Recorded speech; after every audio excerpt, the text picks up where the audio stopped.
5 సంవత్సరాలు వాళ్ళకి అనేక పనులు చేయాలి, ఇచ్చిన హామీని నిలబెట్టుకోవాలి.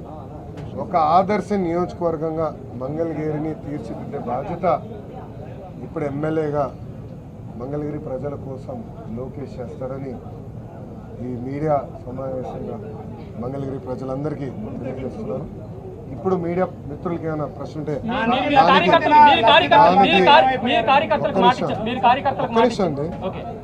మీడియా మిత్రులకి ఏమైనా ప్రశ్న ఉంటే ఇప్పుడు అడగాల్సిందిగా కోరుతున్నాం. ఇప్పుడు మీరు కార్యకర్తలకు మాట ఇచ్చారు, మిమ్మల్ని ఇబ్బంది పెట్టిన వాళ్ళ పేర్లన్నీ కూడా ఒక బుక్ లో రాసామన్నారు. ఆ బుక్ లో ఉన్న పేర్లు పనికి కల్పించబోతున్నారా? అంటే వాళ్ళకి న్యాయం చేసే దిశగా లేకపోతే కొన్ని నేను మళ్ళీ చాలా స్పష్టంగా చెప్తాను. నా యువగలం పాదయాత్రలో స్పష్టంగా ప్రజలకి కార్యకర్తలకు నేను హామీ ఇచ్చాను. ఏ అధికారులు వైకాపా నాయకులైతే చట్టాన్ని ఉల్లంఘించి ప్రజల్ని తెలుగుదేశం పార్టీ కార్యకర్తలు ఇబ్బంది పెట్టారో వాళ్ళపైన ఎంక్వైరీ చేస్తాం. అధికారులకు సంబంధించిన విధంగా జ్యుడిషియల్ ఎంక్వైరీ చేస్తాం. ఎంక్వైరీ నివేదిక మేరకు సర్వీస్ నుంచి డిస్మిస్ చేసి జైలుకి పంపించడానికి కూడా నేను వెనకాడను అని ఆనాడు ప్రజలకి చెప్పా, కార్యకర్తలకు చెప్పా. అది ప్రజలు ఒప్పుకున్నారు. అందుకే ఈరోజు ఎప్పుడు లేని విధంగా మనకు మ్యాండేట్ వచ్చింది. తప్పనిసరిగా ఇచ్చిన మాట, ఇచ్చిన హామీ నేను నిలబెట్టుకుంటాను. నా నుంచి లబ్ధి పొందిన లబ్ధిదారులందరూ ఏమయ్యారు?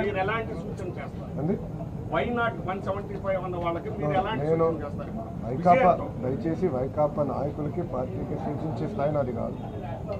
మేమేం చేస్తాం చాలా స్పష్టంగా చెప్పాం. కక్ష సాధింపులు, హెరాస్మెంట్లు, ప్రభుత్వ ఆస్తులు ధ్వంసం చేస్తాం, ఇది మాకు రాదు, మేము చేయం. ఇదంతా ఆ పార్టీకి తెలిసింది. అందుకే ప్రజలు ఈరోజు ఇలాంటి మ్యాండేట్ కూటమికి ఇష్టం జరిగింది. సో మాకు ఇచ్చిన మ్యాండేట్ నిలబెట్టుకోవాల్సిన అవసరం 3 పార్టీలపైన ఉంది. ఎందుకంటే ఆంధ్ర రాష్ట్ర చరిత్రలో ఎవరికి రాని మ్యాండేట్ మాకు వచ్చింది, ఎవరికి రాని మెజారిటీలు మాకు వచ్చినాయి. ఆ బాధ్యత మేము నిలబెట్టుకొని ఉందాతనంగా ప్రజలకి సేవ చేసే దిశగా మేము పనిచేస్తాం. ఇచ్చిన ప్రతి హామీ నిలబెట్టుకునే బాధ్యత మేము చేస్తాం. సార్, రాష్ట్ర చరిత్రలోనే మొదటిసారి మీ కుటుంబ సభ్యుల్ని టార్గెట్ చేసి అవహేళన చేసి వారి విషయంలో మీరు ఎలా ముందుకు వెళ్ళబోతున్నారు? ఇప్పుడు ఆనాడు శాసనసభ సాక్షిగా మా తల్లిని అవమానించారు. అది తట్టుకోలేక చంద్రబాబు నాయుడు గారు ఆనాడు శపథం కూడా చేశారు. మళ్ళీ ముఖ్యమంత్రిగా ఈ సభలో అడుగు పెడతానని ఆనాడు చెప్తాం జరిగింది. ప్రజలు అది గమనించారు. అందుకే ఇలాంటి మ్యాండేట్ మాకు ఇచ్చారు. మీరు ఈ ఎన్నికల ప్రచారంలో కానివ్వండి, గతంలో మేము అధికారంలో ఉన్నప్పుడు కానివ్వండి, ఎప్పుడు కుటుంబ సభ్యులు జోలికి వెళ్ళలేదు. వ్యక్తిగతంగా దొంగ కేసులు పెట్టి ఉన్న జైలుకి పంపించిన ఆలోచన మాకు లేదు, గతంలో లేదు, ఇప్పుడు కూడా లేదు. ఏమైనా తప్పులు చేస్తుంటే చట్టాలు దాని పని చేసుకుంటూ వెళ్తాయి తప్ప మేము ఎక్కడ ప్రజల్ని ఇబ్బంది పెట్టాలనో వైకాపా నాయకుల పైన కక్ష సాధింపు చేయాలనేది మా ఆలోచన కానే కాదు. కేంద్రంలో మీరు భాగస్వామి ఉన్నారు. ఇప్పుడు కేంద్రానికి రావాల్సిన, అంటే రాష్ట్రానికి రావాల్సిన రాయితీల్లోనూ కొన్ని హక్కుల్లోనూ వాటి విషయంలో ఏ విధంగా ముందుకు వెళ్ళిపోతున్నారు? గతంలోనే చెప్పాము. నేను కూడా ప్రధానమంత్రి గారు ఉన్నప్పుడు నేను మారడం కూడా జరిగింది. ఆంధ్ర రాష్ట్రానికి అనేక పెండింగ్ ప్రాజెక్ట్స్ ఉన్నాయి. అదేవిధంగా విభజన చట్టంలో మనకు రావాల్సిన అనేక విషయాలపైన స్పష్టత రావాలి. మనకు హామీలు కూడా నిలబెట్టుకోవాల్సిన బాధ్యత కేంద్ర ప్రభుత్వం పైన ఉంది, రాష్ట్ర ప్రభుత్వాల పైన ఉంది. అమరావతి అవ్వచ్చు, పోలవరం అవ్వచ్చు, వెనుకబడిన జిల్లాల అభివృద్ధి కావచ్చు, ఇవన్నీ ఉన్నాయి. ఇవన్నీ కలిసికట్టుగా మేము ముందరికి వెళ్తాం. ఇవన్నీ గతంలోనే పొత్తులోకి వెళ్ళే ముందే వాళ్ళతో మాడాం, చర్చించాం, స్పష్టమైన హామీ వాళ్ళు ఇచ్చారు. దాని మేరకు పొత్తుకు వెళ్ళాం. ఈరోజు తెలుగుదేశం, జనసేన పార్టీ ఎన్డీఏలో భాగస్వామ్యం మేము కంటిన్యూ అవుతాం. దాంట్లో ఎలాంటి డౌట్ లేదు. సార్, లోకేష్ మంత్రివర్గంలో ఉంటున్నారా లేదా? మరోవైపు కేంద్రంలో ఉన్న ఎన్డీఏకి క్లియర్ మెజారిటీ ఈరోజు వన్ సైడెడ్గా బీజేపీకి రాని మీ పాత్ర ఎలా ఉండబోతుంది ఎన్డీఏలో? ఎన్డీఏకి క్లియర్ వన్ సైడెడ్గా బీజేపీకి మరోవైపు కేంద్రంలో ఉన్న ఎన్డీఏకి క్లియర్ మెజారిటీ ఈరోజు వన్ సైడెడ్గా బీజేపీకి రాని మీ పాత్ర ఎలా ఉండబోతుంది ఎన్డీఏలో? ఎన్డీఏకి క్లియర్ మెజారిటీ వచ్చింది కదా, బీజేపీకి రాలేదు, ఎన్డీఏకి క్లియర్ మెజారిటీ వచ్చింది.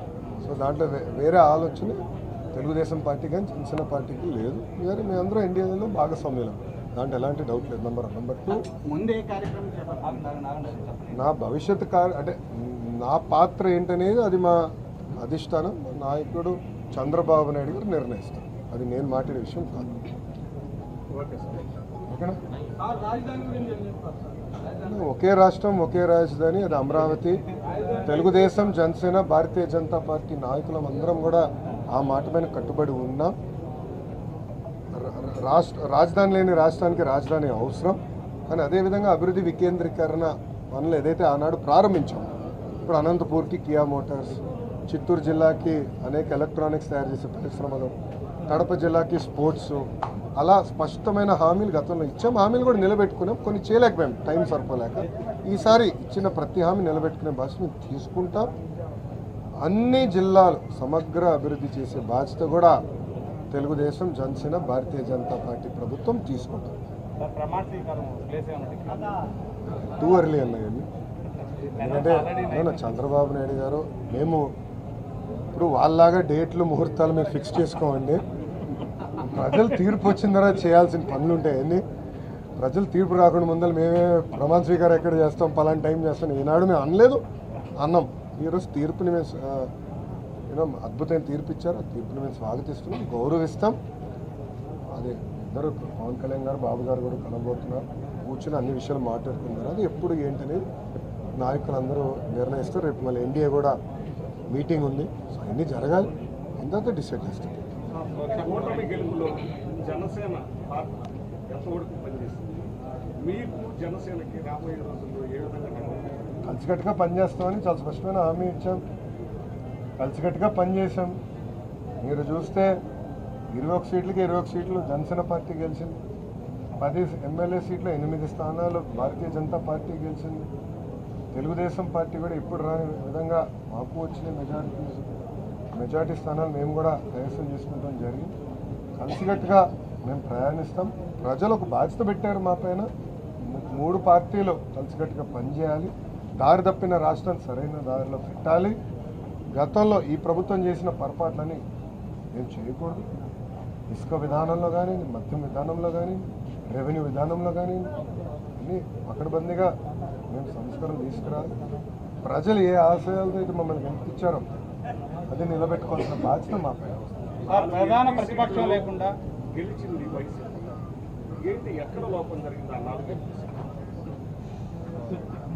ఈరోజే రిజల్ట్స్ వచ్చినాయి. మీరు చంద్రబాబు నాయుడు గారు కన్నా స్పీడ్గా ఉన్నారు స్వామి. మొత్తం రిజల్ట్స్ రానివ్వండి. ఇప్పుడు మంగళగిరి ఫర్ ఎగ్జాంపుల్ ఎన్ని బూత్లో నెగిటివ్ వచ్చింది, పాజిటివ్ వచ్చింది మేము డిస్కస్ చేస్తున్నాం. కనీసం ఒక 6 రోజులు మాకు సమయం ఇవ్వండి, కొంచెం సమీక్ష చేసుకుంటాం. దాని తర్వాత స్పందిస్తాం. సార్, ప్రధాన ప్రతిపక్షం లేకుండా అసెంబ్లీకి వెళ్ళబోతున్నారు, ప్రభుత్వాన్ని ఫామ్ చేయబోతున్నారు, ఎలా ఉంటుంది? ప్రతిపక్ష నాయకుడు ఉన్నాడా లేదా, హోదా ఉందా లేదా అనేది డిఫరెంట్ స్టోరీ. ప్రజలు ఒక పవిత్రమైన బాధ్యత మాకు ఇచ్చారు. దారి తప్పిన రాష్ట్రం సరైన దారిలో పెట్టారు. గంజాయి విషయం తీసుకుందాం, తరాలే నాశనం అయిపోయింది, అది మనం కట్టడి చేయాలి. రెవెన్యూ విషయం ఉంది, ల్యాండ్ టైటిలింగ్ యాక్ట్, పనిమాల చట్టం, అది చెప్పాం. దాని తర్వాత మెగా డిఎస్సి హామీ ఇచ్చాం. ఆ డిఎస్సి మేము హామీని నిలబెట్టుకుంటాం. ఇట్లా కలిసికట్టుగా చేస్తాయని ఆంధ్ర రాష్ట్ర ప్రజలందరికీ నేను ఈరోజు తెలియజేస్తున్నాను. ప్రత్యేకంగా మంగళగిరి నియోజకవర్గానికి వచ్చే